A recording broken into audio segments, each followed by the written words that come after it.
Hello, hello à toi, je suis ravie de te retrouver dans cette nouvelle vidéo YouTube qui va être vraiment juste simplement là, de manière très authentique. J'avais envie de te proposer un sujet qui me tient vraiment à cœur, qui est issu aussi de mon histoire et qui, je pense, touchera pas mal de personnes qui font partie de ma communauté. Si tu me découvres, je suis Waïda Mohamed Clément. Je suis business mentor holistique. J'ai un parcours un peu particulier parce que j'ai vraiment touché à beaucoup, beaucoup de choses avant et pendant ma période d'entrepreneuriat. Ça fait maintenant 10 ans que je suis entrepreneur et je ne suis pas du tout issue de ce milieu puisque j'étais à la base enseignante en Suisse, à Genève, au DIP, département de l'instruction publique, donc une ancienne maîtresse d'école. Et aujourd'hui, eh bien, j'œuvre pour les entrepreneurs puisque ça fait maintenant ben voilà, plus de 10 ans que j'ai développé d'abord des fitness sur Genève et puis ensuite je me suis lancée dans tout ce qui était accompagnement, nutrition, sport et maintenant je fais essentiellement du life coaching et j'accompagne plutôt les femmes à vraiment développer leur plein potentiel. Et c'est ce dont je vais te parler aujourd'hui dans cette vidéo qui va être vraiment à cœur ouvert. Donc abonne-toi pour plus de contenu. Fais-moi un petit coucou en MP si tu viens d'arriver, je t'expliquerai un petit peu comment fonctionne mon monde et ce que je peux t'offrir. Et puis aujourd'hui, voilà, j'aimerais qu'on prenne un instant, toi et moi, pour comprendre finalement un petit peu ce qui se joue au niveau de notre cerveau et pourquoi est-ce que quand on a tout pour réussir, quand on a tout pour être heureux, quand on a absolument voilà tout ce qu'il faut, eh bien on est encore dans ce fameux manque qui définit finalement l'humain et qui nous casse les pieds parce qu'on a l'impression d'être dans cette course sans fin. Alors, ce dont j'ai pu me rendre compte, c'est à quel point le désir est important et surtout dans une vie où rien n'est jamais abouti. À partir du moment où on n'a plus de désir, pour moi, il n'y a plus de vie. Et Napoleon Hill le dit très bien dans un livre que j'aime beaucoup qui s'appelle Plus malin que le diable, où justement on voit à quel point le désir ardent va nous permettre d'atteindre nos objectifs. Ce dont je me suis rendu compte par contre, et surtout durant ces 3 dernières années, c'est que plus on reste focus sur ces objectifs comme étant la clé de notre bonheur, moins on va l'atteindre, ce fameux bonheur. Pourquoi? Parce que moi, je pars simplement du postulat que le bonheur est déjà en nous, est déjà là, est déjà accessible à tout moment. Et ça nous ramène à quelque chose qu'on oublie beaucoup dans notre monde, c'est le moment présent. Le moment présent qui est abordé d'une manière très belle dans le livre d'Eckhart Tolle, justement, qui s'appelle Le moment présent. Et finalement, bah, ce moment présent, c'est le seul qu'on vit. C'est le seul qu'on vit au quotidien. Et est-ce que finalement, le manque, ce manque que l'on ressent, c'est pas un manque d'objectif, c'est pas un manque de travail, c'est pas un manque de qui est mauvais, mais quand on l'aborde d'une certaine façon, eh bien, il va nous éloigner de ce moment présent. Et pour moi, aujourd'hui, le manque n'est que le rappel pour nous remettre en fait dans ce plein présent qui est ce qu'on vit, qui est ce qui va nous remplir, ce qui fait que nous allons vraiment pouvoir déployer notre plein potentiel. Donc, je t'invite vraiment à voir les choses sous cet angle-là quand tu rentres dans mon monde, c'est-à-dire qu'il n'y a pas de séparation pour moi. Si tu te sens séparé de quelque chose, c'est que tu as créé la séparation. Alors, bien sûr, la plupart du temps, inconsciemment. Comme j'aime à le dire, penser que nous avons 95%, 95% de notre système qui est complètement inconscient. Nos pensées sont inconscientes à 95% puisque nous fonctionnons en automatisme et heureusement, sinon on aurait trop d'informations à gérer à chaque seconde et que nous avons que 5% de conscience. Donc finalement, notre mental qui prend toute cette place consciemment n'est fait que de 5% de tout ce qui nous définit. Donc moi, je suis la coach qui vais plutôt aller regarder ce qui se joue au niveau des 95%. Et c'est comme ça que j'ai mes résultats clients, que j'ai eu les résultats aussi sur moi-même et que je continue à les avoir. C'est parce qu'on sort finalement de ce mental sur lequel on essaye de travailler par les stratégies, par travailler plus dur, par aller comprendre nos blessures, ce qui fait qu'on n'en est pas encore là où on souhaite. Et finalement, bah, ces 5%, ils vont jamais rivaliser par rapport aux 95% qui sont, eux, la clé sur laquelle il est bon de se pencher quand tu souhaites recalibrer des choses dans ta vie. Et cet instant présent, eh bien, on l'oublie. on l'oublie parce qu'on pense toujours qu'il faut créer notre futur. Mais en créant ton futur, eh bien, tu t'éloignes de plus en plus de cet instant présent. Et pour moi, c'est ce qui nous sépare de notre bonheur. Le bonheur, quand tu regardes un petit enfant, quand tu regardes un moment que tu es vraiment heureux de vivre, il n'y a plus rien qui existe dans le passé et dans le futur. Quand tu as un nouvel amoureux, par exemple, et puis que tu es dans la phase vraiment lune de miel, bah, le temps, il est même plus là, tu penses à plus rien. C'est pareil quand on vit quelque chose d'extraordinaire. Moi, je sais que quand je me connecte avec mes clientes que j'ai choisies parce que j'ai fait vraiment tout un travail pour vraiment comprendre là où je voulais œuvrer et avec qui je voulais œuvrer, bah pareil, le temps, il n'existe plus. On est là pleinement présent et on vit que ce qu'on a à vivre. On est connecté à nous-mêmes. Quand tu fais une séance de sport, pareil, tu es connecté à ton corps et à toi-même. Et justement, la clé que je vais apporter aussi, c'est la connexion au corps. Pourquoi? Parce que le corps te connecte très facilement à ton moment présent. Et peut-être qu'aujourd'hui, si tu as l'impression de manquer, si tu as l'impression d'avoir atteint tes objectifs, d'avoir atteint un certain chiffre d'affaires, d'avoir atteint une certaine qualité de vie, mais que tu sens encore ce vide à l'intérieur, eh bien c'est certainement que tu as oublié que ton corps était la clé pour pouvoir se reconnecter à cette abondance qui est complètement présente dans l'instant présent. Et si on est déconnecté de cette abondance, c'est pas juste une question de volonté, comme je te l'ai dit, la volonté, ça va être 5%. Mais c'est parce qu'il y a des choses magnifiques à aller voir derrière. C'est parce que tu t'es fermé au recevoir, c'est parce que t'es pas allé te voir dans certains endroits de toi-même et que du coup ça stagne. Il y a la vie qui est plus ouverte, il y a le cœur qui s'est fermé. Et ça s'explique au niveau du fonctionnement nerveux. C'est ce que j'ai mis des années à comprendre. Moi, à 30 ans, j'avais la vie de mes rêves. J'avais mes deux enfants, j'avais la maison, j'avais le chien, j'avais le mari parfait, j'avais tout en fait, tout ce que je voulais était là. Et puis, bah, voilà. Il y a, il y avait comme un vide en moi, il y avait comme je pouvais pas l'expliquer, mais je me suis dit non, en fait, c'est pas possible. La vie, c'est pas que ça. C'est pas continuer comme ça pendant des années. J'avais le job parfait, les vacances parfaites. Je travaillais à 50%, j'avais le temps pour moi, pour mes enfants, je faisais du sport. Enfin, mais la vie, c'est pas ça. La vie, c'est d'aller se connaître de plus en plus pour moi. C'est d'aller se connecter à des instants de magique parce que on connaît pas encore cette partie de nous, ou parce qu'on découvre de nouvelles choses, ou parce qu'on voit les choses sous un nouvel angle.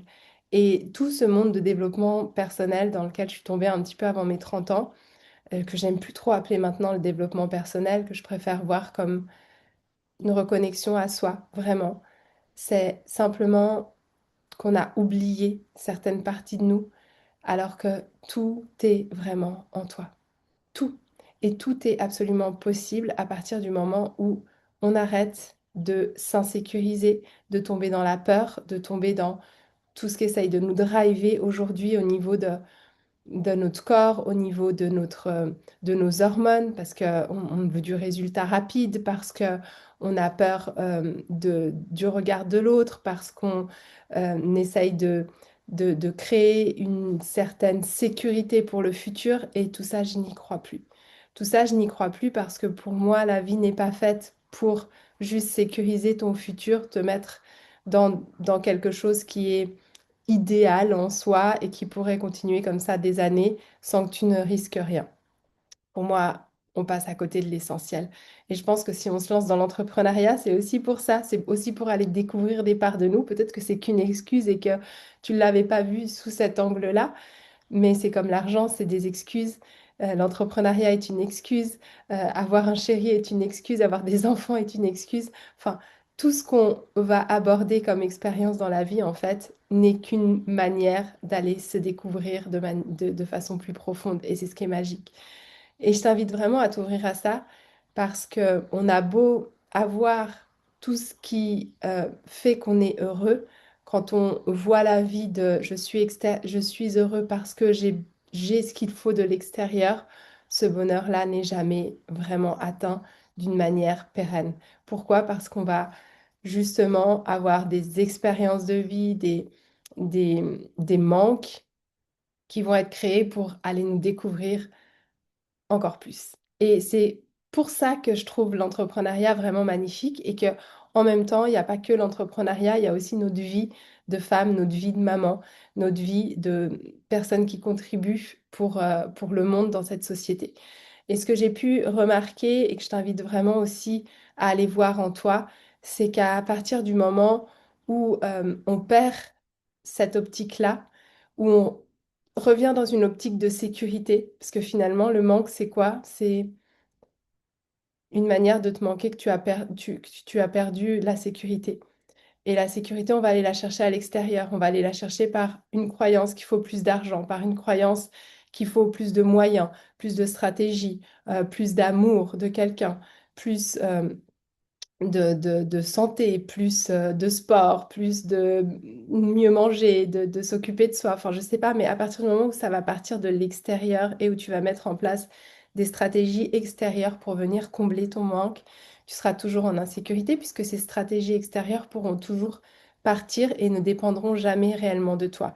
Alors que quand tu inverses la tendance, que tu es dans l'idée qu'il n'y a pas d'autre, quand que tu es dans l'idée qu'il n'y a pas de manque, si ce n'est juste d'aller voir en soi ce qui n'est pas comblé par soi-même, eh bien tout ce qui vient de l'extérieur est juste là pour faire déborder le vase. Et les relations changent. Et les expériences changent. Et ce qui t'arrive va complètement changer parce que du coup, c'est abordé sous un angle où moi, je vais pouvoir changer les choses en allant regarder à l'intérieur de moi-même et de mes perceptions. Et c'est pour ça que ce que j'ai vraiment envie d'aborder aujourd'hui, c'est plus ces stratégies, c'est plus cette manière de mettre en place pour réussir dans le business ou dans sa vie, mais c'est vraiment, OK, qu'est-ce qui sort de mon âme, qu'est-ce qui sort de mon cœur, qu'est-ce qui sort de mon corps et que j'ai envie pour moi-même, pour les autres et pour le monde, mais ça vient vraiment de moi, d'une envie, de ce feu ardent justement dont je te parlais au début de la vidéo. Qu'est-ce que j'ai envie d'expérimenter?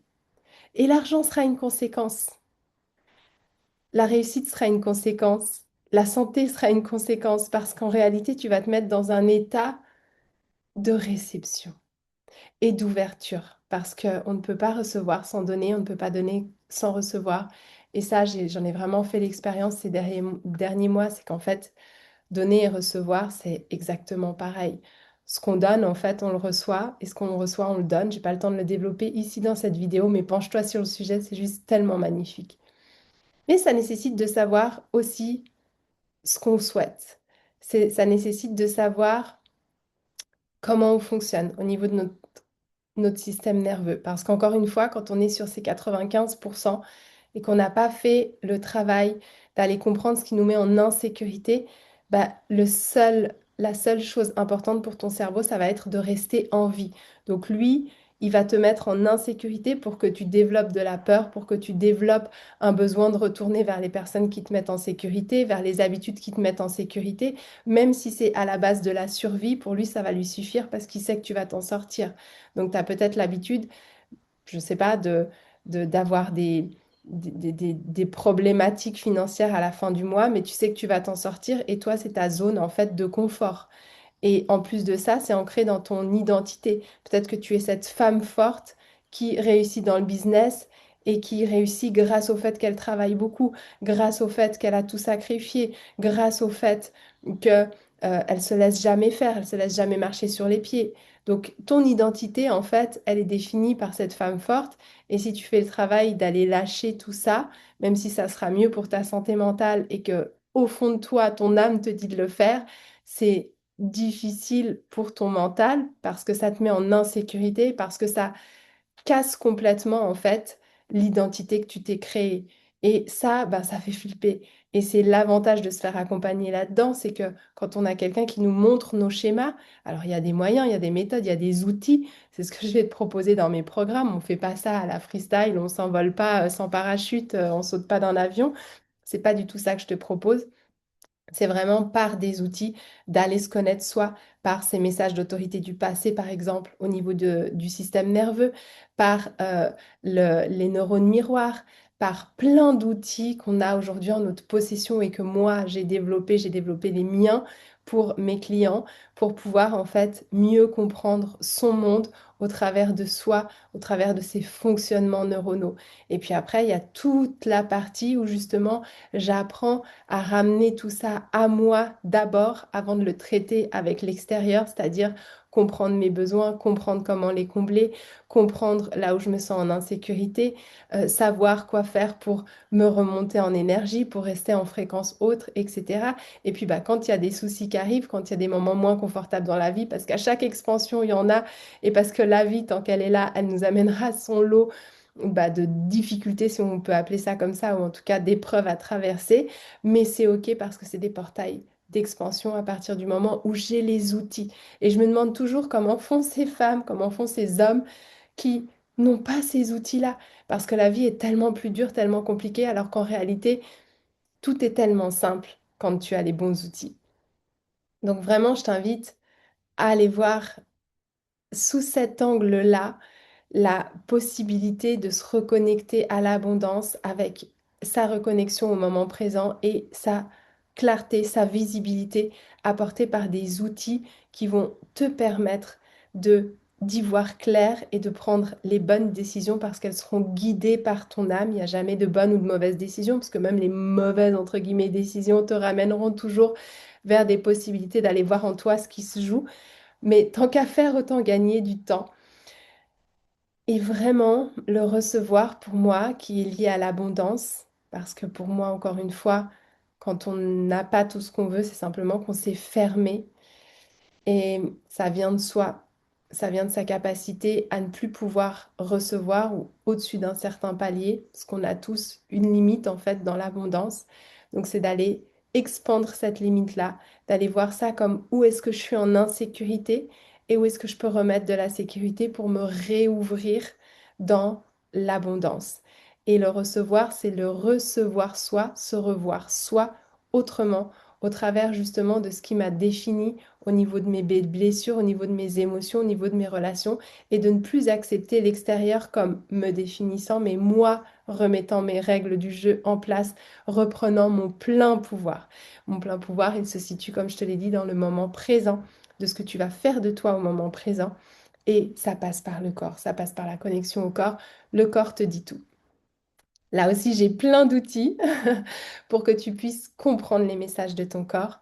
Et c'est comme un duo où on met son âme, son corps à contribution pour juste aller vers le chemin qui est le bon pour nous et qui va nous amener l'abondance, mais de l'intérieur et pas d'aller chercher quelque chose à l'extérieur qui nous amènera finalement toujours vide parce que toujours en insécurité. Si tu veux en savoir plus, je t'invite à me contacter. Prends soin de toi. On se retrouve très vite pour une nouvelle vidéo. Ciao, ciao.